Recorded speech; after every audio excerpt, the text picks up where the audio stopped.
ఏదైనా షేర్ చేసుకోవాలనుకుంటున్నారా ఈరోజు? ఎవరైనా ఏదైనా షేర్ చేసుకుంటారా? సరే, వాక్యంలోకి వెళ్దాము.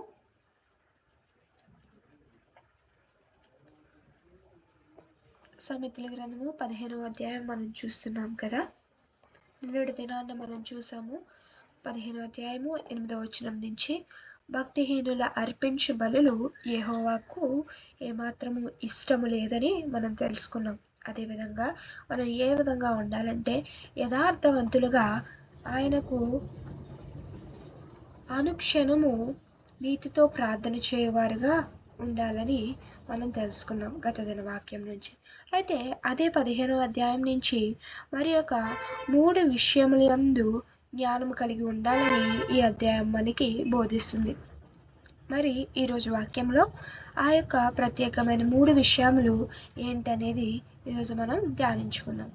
మొదటి మాటగా 15వ అధ్యాయము 11వ వచనము, పాతాళమును అగాధ కూపమును యెహోవాకు కనబడుచున్నవి, నరుల హృదయములు మరి తేటగా ఆయనకు కనబడును గదా. ఇక్కడ ఈ వచనంలో మనకి తెలియచేయబడుతుంది ఏంటి అంటే, ఇదిగో పాతాళము అగాధములు కూడా యెహోవాకి స్పష్టంగా కనబడుతున్నాయి. మరి నరుణ్ణి సృజించిన దేవునికి నరుని యొక్క హృదయంలో ఏముందో తెలుసుకున్నట అసాధ్యమా అన్నట్లుగా మనకి ఈ మాట కనబడటం మనం చూస్తున్నాం. అయితే మనల్ని సృష్టించినది మన దేవుడైన యెహోవా అని మనందరికీ తెలిసిన విషయమే. ఈ లోకస్తులకు మన హృదయాన్ని దాచిపెట్టి ఉంచగలమేమో కానీ దేవుడైన యెహోవా యందు మన హృదయంలో ఉన్న ఆలోచనలు ఏమాత్రము దాచిపెట్టి ఉంచలేము. ఈ లోకంలో ఉన్న వారికి తెలియకుండా మనం ఏదైనా క్రియ చేసి ఉండవచ్చు, కానీ అది నీకు మాత్రమే తెలిసి ఉండొచ్చు. కానీ వాక్యలేఖనం సెలవిస్తుంది కదా, దేవుడు అనంత జ్ఞాని అని లేఖనములు సెలవిస్తున్నాయి. 1 సమూయేలు 2వ అధ్యాయము 3వ వచనంలో ఉంటుంది మనకి ఈ మాట. యెహోవా అనంత జ్ఞానియగు దేవుడు కదా అని మనకి 1 సమూయేలు 2వ అధ్యాయం 3వ వచనంలో కనబడుతుంది. దేవుడు అనంత జ్ఞాని అన్నప్పుడు మనము ఏది ఆయన ఎదుట దాచిపెట్టాలన్నా దాయాలన్నా దాచలేని వారుగా మనం ఉన్నాం. కానీ మనం అనుకోవచ్చు, ఈ లోకంలో ఈ విషయం తెలిసిన వారు మరెవ్వరూ లేరు, నేను తప్ప, లేదా ఇంకొక వ్యక్తి తప్ప అని అనుకోవచ్చు. కానీ దేవుడు పైనుంచి మనల్ని అనుక్షణము కూడా చూస్తున్న వారుగా ఉన్నారన్న విషయము ఈ రోజున మానవులుగా మనం మర్చిపోతున్నాం. దేవుడు ఈ రోజున ఈ 15వ అధ్యాయం 11వ వచనం నుండి మరొకసారి మనకు జ్ఞాపకం చేస్తున్నారు. అతనికి దాగి ఉన్నది ఏదీ లేదని. 1 సమూయేలు 16వ అధ్యాయము 7వ వచనంలో మనకి ఒక మాట కనబడుతుంది. ఏమని?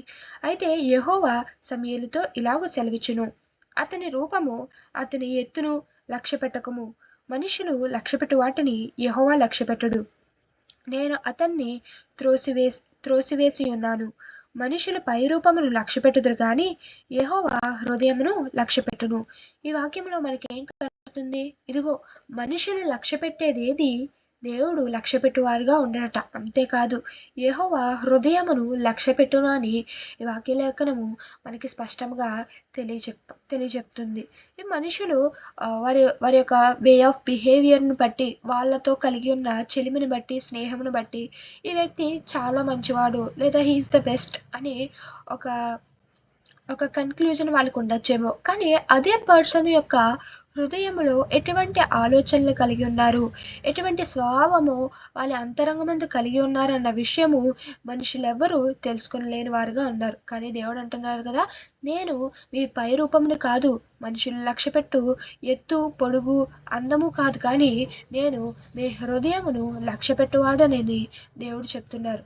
అంతేకాదు కీర్తన 44:21 వచనంలో మనకు ఉంటుంది కదా, హృదయ రహస్యమును ఎరిగిన వాడు అని. ఒకసారి లేఖనం చదువుతామా? హృదయ రహస్యము ఎరిగిన దేవుడు ఆ సంగతిని పరిశోధింపక మానునా? దేవుడు ఎటువంటి వారట? మన హృదయ రహస్యములు అన్నీ కూడా ఎరిగిన వారే ఉన్నారు. అంతేకాదు కీర్తన 139:8 ఉంటుంది ఇలాగున, ఏమని? నేను ఆకాశము నెక్కినను నీవు అక్కడను ఉన్నావు, నేను పాతాళం నందు పడిపోయినను నీవు అక్కడను ఉన్నావని దావీదు భక్తుడు రాస్తున్నాడు. అవును కదా. ఇదిగో ఈ రోజున మనము ఏ స్థలముకి ఏ స్థలముకి వెళ్ళినా, అది ఏ చోటకి వెళ్ళినా, ఏ ఇరుకు మార్గంలో మన రహస్యముగా ఉన్నా కానీ దేవుడు ప్రతి ఒక్క స్థలంలోనూ మనల్ని దర్శించు వారే ఉన్నారు. ఆయన కనుచూపు మన మీద ఉన్నదే ఉంది. కాబట్టి ఈ రోజున ఒకరికి ద్రోహం చేస్తూనో లేదా ఒకరికి అపాయం తలపెడుతూనో ఇది ఎవరికి తెలియదు కదా అని మనం అనుకోనవచ్చు. కానీ అది దేవునికి ఎంత మాత్రము మరుగైనదిగా లేదని మనం తెలుసుకున్న వారుగా ఉండాలి. ఇర్మియా 17:9 ఇలాగ ఉంటుంది, హృదయము అన్నిటికంటే మోసకరమైనదిగా మనకి ఆ వచనంలో కనబడుతుంది. మనము చూడవచ్చు చాలామంది యవనులు ఇతరులు చెప్పే మోసకరమైన మాటలకు తనకంటే గొప్పవారిగా మరెవరూ లేరు అన్న ఒక భావనలోకి వెళ్ళిపోతారు. కానీ వాళ్ళు తెలుసుకోవాల్సిన విషయం ఏంటంటే ఆ యొక్క మాటలే వారిని మోసంలోనికి పడవేస్తున్నాయి. ఆ యొక్క సంథింగ్ లైక్ ఎలాగనంటే వారిని వాళ్ళకంటే బ్యూటిఫుల్గా ఎవరూ లేరని వర్ణిస్తారు, లేదా వాళ్ళకంటే ఎక్కువగా మరెవరూ లేరని వర్ణించేవారుగా ఈ యవనులు ఉంటారు. బట్ దేవుడు చెప్తున్నారు కదా, అది ఆ ఒక్క మోసకరమైన మాటలు మిమ్మల్ని పాపంలో పడవేస్తాయేమో, చీకట్లో పడిపోతారేమో. Be alert from those words అని దేవుడు మనల్ని ఈరోజు హెచ్చరిస్తున్న వారుగా ఉన్నారు. హెబ్రీ 4:13 ఉంది కదా, సమస్తమును ఆయన కనులకు తేటగా ఉన్నది, మనం దాచిపెట్టాలన్నది ఏది కూడా దాచిపెట్టలేము అని మనం చూసిన అన్ని రెఫరెన్స్ల్లో మనకి ఈరోజు కనబడుతుంది. కాబట్టి మన హృదయమును మనల్ని మనము మోసం చేసుకుని వారుగా ఎంత మాత్రము ఉండకూడదు. పైకి ఒకలాగా, హృదయంలో ఒకలాగా, లేదా మన ప్రవర్తనలో, మన యొక్క నోటి మాటల్లో ఒకలాగా ఎంత మాత్రము మనం ఉండకూడదు. అంతేకాదు బైబిల్ గ్రంథం సెలవిస్తుంది, హృదయంలో నీకు ఏమి ఉంటుందో అదే బయటకు వచ్చును కదా అని బైబిల్ గ్రంథం సెలవిస్తుంది. కనుక మన హృదయాన్ని దేవునికి నచ్చిన విధంగా, యథార్థవంతముగా, ఏదియు దేవునికి మరుగైనదిగా లేదని దేవుని యొద్ద స్వతంత్రత కలిగి ఉన్నవారుగా మనం ఉండాలని ఈ యొక్క వచనం నుంచి మనం తెలుసుకోగలగలము.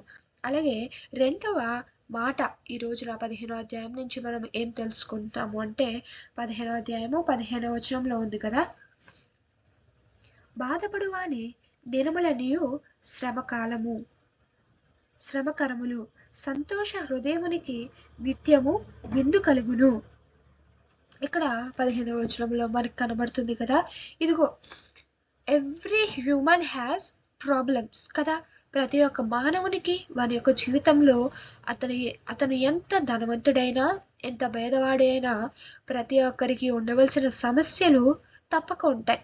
Maybe some persons have little problems or some persons have very huge problems, even they can't even handle with those problems. But వాక్యం సెలవిస్తుంది కదా, ఇదిగో నీవు బాధతో ఉంటే నీవు బ్రతికే దినములన్నీ కూడా నీకు శ్రమగానే ఉంటాయంట. నీకు చిన్న ప్రాబ్లమే ఉండని, నీకు పెద్ద ప్రాబ్లమే ఉండని, దాన్ని బట్టి నీ జీవిత కాలం అంతా నీ హృదయంలో పెట్టుకుని చింతిస్తూ దుఃఖిస్తూ ఉన్నట్లయితే అది ఎలాగ మారుతుందంట? నీవు జీవించి ఉన్నప్పటికీ నీ హృదయాన్ని తులిచివేసేదిగా, నీ హృదయాన్ని మరింత దుఃఖపెట్టేదిగా ఉంటుందంట. వారి యొక్క దినములు ఎలాగ మారుతాయని లేఖనం సెలవిస్తుంది. వారు బ్రతుకు దినములన్నీ కూడా శ్రమకాలముగానే వాళ్ళకి అనిపిస్తాయంట. ఎందుకంటే వారికి ఉన్న చిన్న సమస్యనే వారి హృదయంలో పెట్టుకుని భారముగా భావిస్తూ జీవిస్తారు కాబట్టి.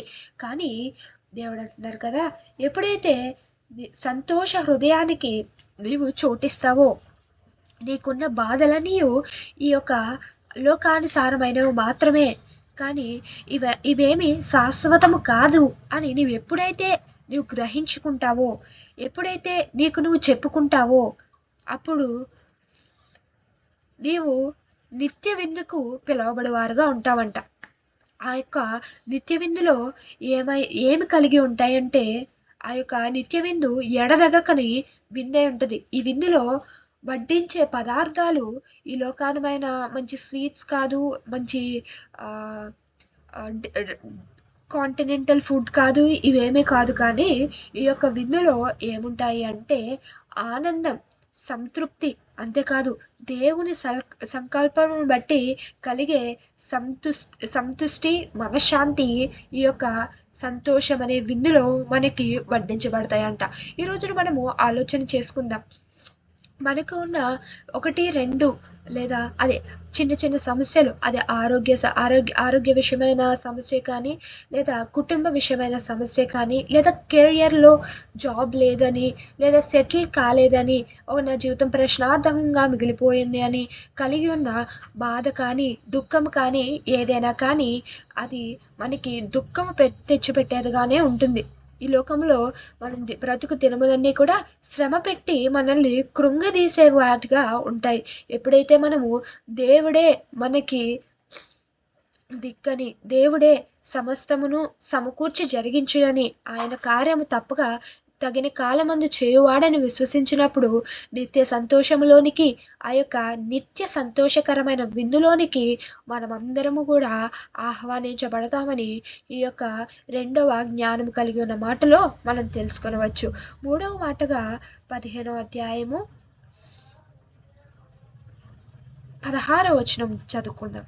నెమ్మది లేకుండా విస్తారమైన ధనముండుట కంటే యెహోవా యందుల భయభక్తులతో కొంచెము కలిగి ఉండట మేలు. ఇక్కడ ఏమని వాక్య లేఖనం సెలవింపబడుతుంది? నెమ్మది లేకుండా మన దృష్టి అంతా కూడా ఎదుటివారిని ఇంప్రెస్ చేయాలి, లేదా ఎక్కువ ధనము సంపాదించాలి, ఒక గ్రేట్ పొజిషన్లోకి వెళ్ళిపోవాలి, ఇలాగా పరితపిస్తూ మన జీవితాన్ని కనుక కలిపితే అది మనకి నెమ్మది లేని జీవితం కలిగిన వారుగా మనం అయిపోతాం. ఎందాక నువ్వు కష్టపడతావు, ఎందాక నువ్వు ప్రయాసపడతావు, ఈ లోకంలో సంపాదించేదంతా కూడా వ్యర్థమే కదా.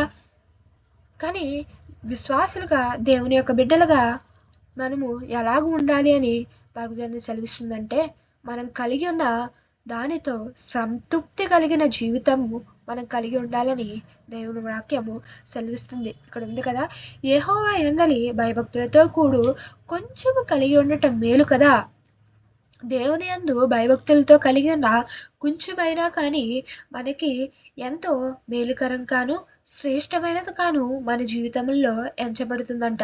అలా కాకుండా ఎంతో భారము కలిగిన ఎంతో ప్రెజర్, ఎంతో టెన్షన్స్, ఎంతో స్ట్రెస్, ఇదంతా మన మీద తీసుకుని పరుగులిడే జీవితంలోనికి మనం వెళ్ళిపోతే దేవునికి శ్రేష్టమైన సమయము గడుపువారుగా మనము ఆ యొక్క పీస్ఫుల్ టైంని దేవుని వద్ద నుంచి మనం కోల్పోయేవారుగా ఉంటాము.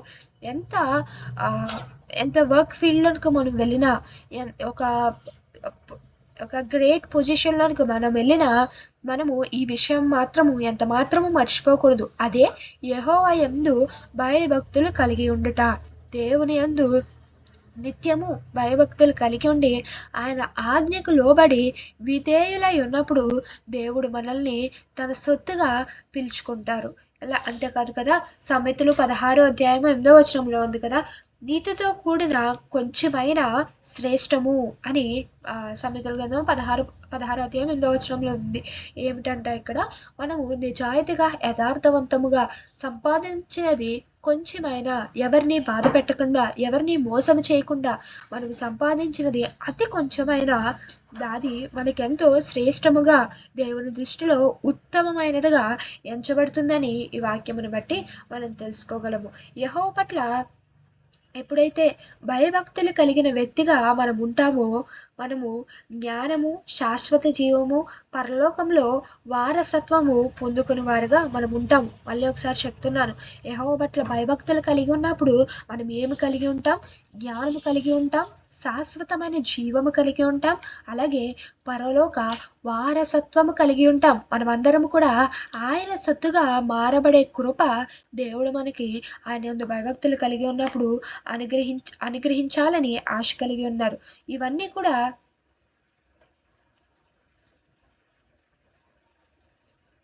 ఏదైతే ధనము కానీ, ఆర్నమెంట్స్ కానీ, లేదా లగ్జూరియస్ లైఫ్ కానీ, ఇవన్నీ కూడా మనకి ఇహలోక సంబంధమైన సంపదలుగానే ఉన్నాయి. కానీ విశ్వాసులుగా మనము ఇహలోక సంబంధమైన దాని వెనక పరుగులెడక, పరలోక సంబంధమైన దాని కొరకు పరుగులిడి నిత్య జీవము పొందుకొని ఆయనతో నిత్య సహవాసము చేయగలిగే కృప దేవాతి దేవుడు మనందరికీ అనుగ్రహించునుగాక.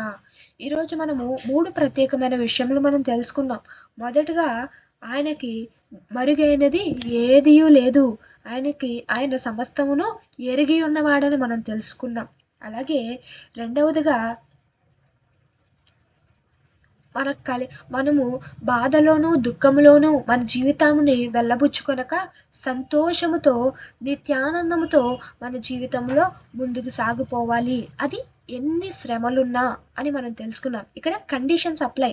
మనం బాధలో, దుఃఖంలో కాకుండా ఎన్ని శ్రమలున్నా నిత్య సంతోషముతో ముందుకు సాగిపోవాలి. ఎందుకనగా ఇవన్నీ కూడా టెంపరరీ థింగ్సే. మహా అయితే ఈ లోకంలో మనం ఎన్ని ఇయర్స్ ఉంటాం?